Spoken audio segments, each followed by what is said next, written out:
Hey, and welcome back once again to Ancient Ways for Modern Days. My name is Mike Freeman. I'm the pastor at Valley Christian Fellowship in Longview, Washington. And today our text is 1 Timothy chapter 1, verses 3 through 5, where we're going to, again, look at Paul's letter to Timothy, instructing this young pastor on what it looks like for the church to operate correctly. And so much of this is, what does it look like for us as believers to live out the faith that we have in Jesus Christ? And so I want to jump right into our text. This is a wonderful text. Paul writes here, verses 3 through 5. He says, I urged you when I was going to Macedonia, remain at Ephesus, so that you may charge certain persons not to teach any different doctrine, nor devote themselves to myths and endless genealogies, which promote speculations, rather than the stewardship from God that is by faith. Verse 5, the aim of our charge is love that issues from a pure heart and a good conscience and a sincere faith. Well, let's go back up here. Paul says, you know what? I urged you. I was going on, but I urged you to stay in Ephesus. Now, we remember that Paul, he warned the Ephesian leaders that there would be false teachers that would rise up among them. And this is one of the tensions in the church. There's always going to be those who from outside come in, or from inside become derailed or become kind of miscalibrated, and they start focusing on the wrong things. Sometimes it's outright heresy. Sometimes it's just a little bit of a deviance from the pure teaching of the gospel that gets them a little bit kind of haywire. And so this is what he says. He says, I want you to remain at Ephesus so that you can charge. This is a command. He's to bring a forceful warning against certain people that they should not teach any different doctrine. Now, this is a different doctrine as opposed to the true doctrine of the gospel of Jesus Christ. He says, I want you to make sure that people don't get out in the weeds, that people don't lose what the main thing is. He says, nor devote themselves to myths and endless genealogies. And he says they promote speculations rather than the stewardship from God that is by faith. Now, he talks about these myths and these endless genealogies. When he's talking about myths, he probably has these supernatural myths that are so fascinating. And you know, this is, we can almost think like ghost stories, or we can think of stories about the supernatural. In our world today, there's a lot of questioning about the aliens and government conspiracies and all the maybe supernatural or angelic forces that have influence over our world. And listen, I'm not going to put on a tinfoil hat for you guys, but listen, there is some credibility to a lot of those claims. There is evidence that exists that leaves us wondering what is really going on supernaturally in the world. And at the end of the day, we know that there are forces of good that are aligned with God, the angelic forces of good, and there are forces of evil, the demonic forces of Satan. And those demonic forces, they want to lead us astray.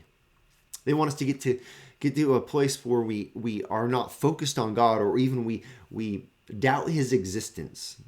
I think one of the great deceptions is the way they work, getting us to think about spiritual things.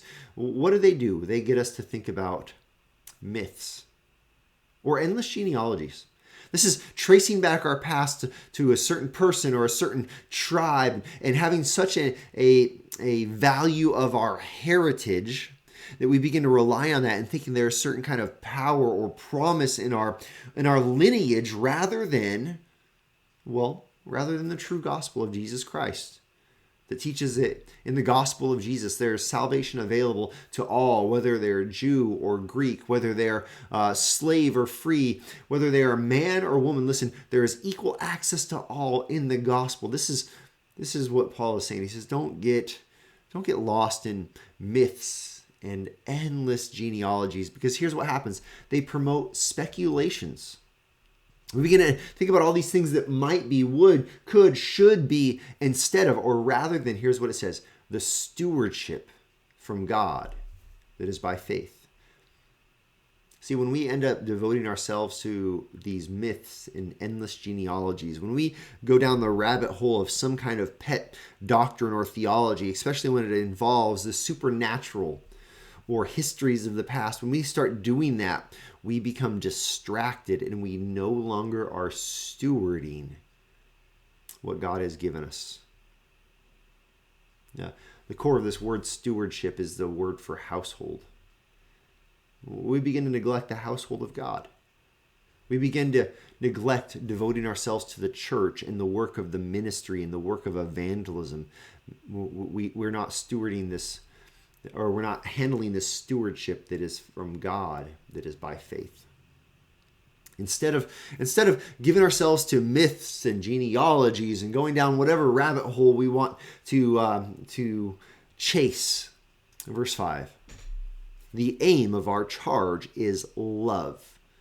Paul says to Timothy, I'm charging you to remain in Ephesus. The Spirit says to the church today, I am charging you to not go down the rabbit hole, but rather have pure, true doctrine. He says this charge, the aim of it is not arrogance. The aim of it is not a superiority. The aim of our charge is love, that we would love God, that we would love each other in the church, that we would love those outside the church. This is the aim of our charge. It's love. And he says it issues from a pure heart, a good conscience, and a sincere faith. The pure heart is our motives. Our motives have been cleansed. We're no longer looking out for ourselves, but rather we have a pure heart that has been cleansed by the gospel of Jesus Christ. And so our motives are not, we have this ulterior motive that we're trying to control people or trick people, or we're trying to build a following. We're trying to be an influencer. No, the aim of our charge is love from a pure heart. We have Christ as the king of our heart. And then a good conscience. Our good conscience. This means we have a clean conscience, a clear conscience. A clear or clean conscience comes when we have trusted in Jesus. We know our past has been forgiven. We're no longer weighed down by the guilt and shame of our sin, but rather our past has been forgiven. So our conscience is clean, it's clear, it's good. And then finally, a sincere faith. This is our future. Our faith is in the God who redeems, the God who rescues, the God who restores, the God who will lead us to fulfill the purposes he has for us. And this is our ancient way for our modern day. It's that we would recognize that we as Christians, we are to command people not to teach a different doctrine. And we ourselves are not to get lost in the weeds of myths and genealogies, but rather we are to steward the faith. We are to steward, we are to manage what God has given us. And we do this with an aim, with this charge that is love. It's all about loving God and loving others out of a pure heart. We have no mixed motives. Out of a good or clean conscience, we have been redeemed and rescued. We have been forgiven and washed clean. And out of a sincere faith, we trust in Christ, and we trust that he will work in us and he will work through us. And this is our ancient way for our modern day.